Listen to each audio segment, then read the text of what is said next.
everyone. Today's video I'm going to have to cut a little short. I do not have my mic. I'm in a completely different venue. I completely forgot my mic at the other venue.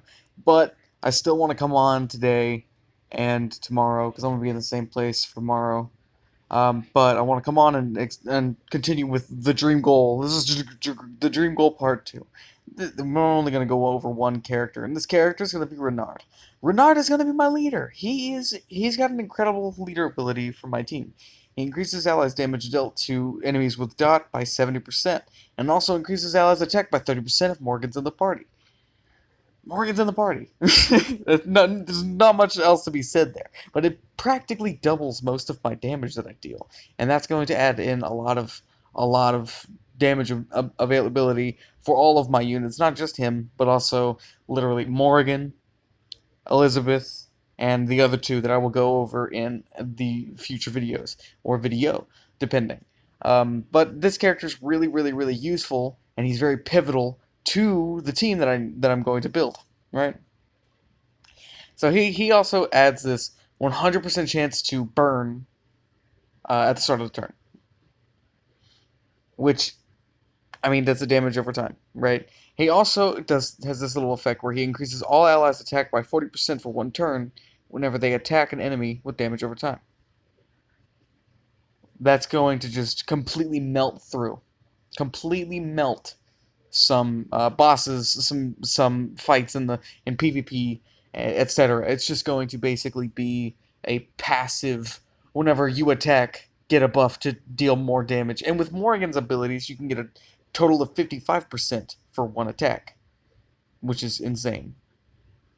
And this is added with this 70% extra damage. So it's just overall incredible. Right? He also has this resolve. This one is very very easy, right? He just resets his skill 3 cooldown and gives himself debuff immunity for one turn, and he doesn't die. But the main thing to focus on is the final one. It increases damage dealt by 60% to enemies with damage over time.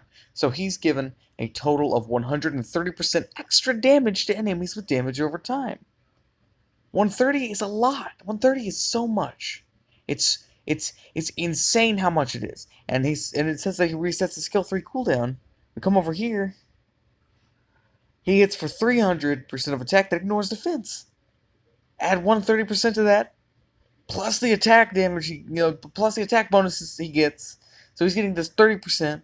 He's given a 40% if this is his next turn, which I'm pretty sure it's going to be an extra guarantee, right? So he's hitting for an additive 70% extra to this 300%. So he's adding so much damage.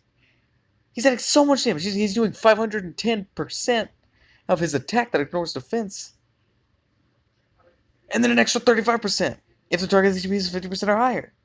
He's literally melting, and like with other abilities and such, he's going to get way stronger and way stronger and way stronger. It's going to make this ability like level 6. It just goes up by so much.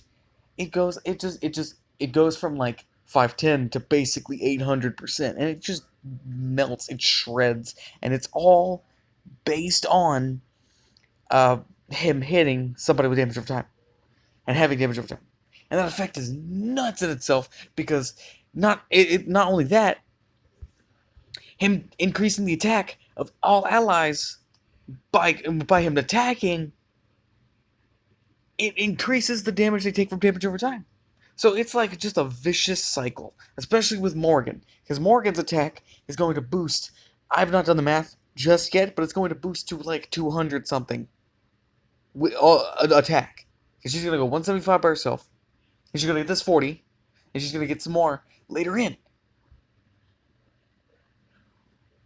Why, dude? Like you're sitting over there, and she has burn or ebony wound, depending on if you're willing to use 400, and like ebony wound's 300% of your attack, and burn is or bleed is 30% of your attack. But she increases the amount of damage she deals on bleeding targets, and it just overall accumulates to drastic damage, and it makes with Renard something incredible. And that's like whenever Renard came out, and he was like the loved the love struck fox or whatever, right? Not just like saw his abilities and such with Morrigan and all of his damage that's pretty basic and such. And like he has Blaze for 200% of attack when attacked. It's basically just Brand. He also removes all buffs from targets with damage over time. Guaranteed. It's crazy. Like he just basically destroys people who have damage over time. Like if you have somebody who has like uh will remove debuff immunity, or like has an ability that like increases their HP, increases their attack, he just like no. If you have damage over time, no. It just whenever combined together with everything else, it's incredibly powerful, and it makes him legit pivotal to the team. And it it feels broken using him. And like you can have two of them in a team, and it increases the damage everyone deals by 140%, and then their extra attack by 60%, which is multiplicative. It's still crazy. And like I always say, because I see like a lot of people get this wrong. They have the Rune of Rage on characters who have damage over time. But if you have characters like Renard, you don't need Rune of Rage. You need Rune of Dominion, and you need, depending on what their other stuff is, different styles. Like you could do like for Morrigan, Rune of Destruction and Rune of Dominion. That's damage, because her crit damage is multiplicative to her attack, but her attack's gonna be up by 255, so 275 compared to 255 is like nothing. It does nothing. But crit damage does.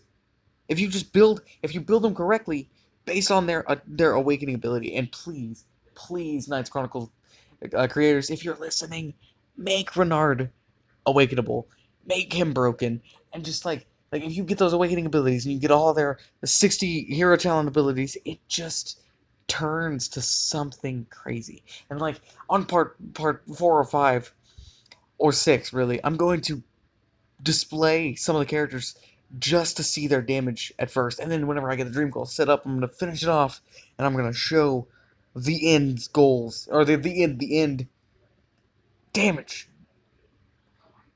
I hope you guys enjoyed the video. I'm gonna cut it here because some actions happening right now. I'm gonna let y'all go. Peace out, guys.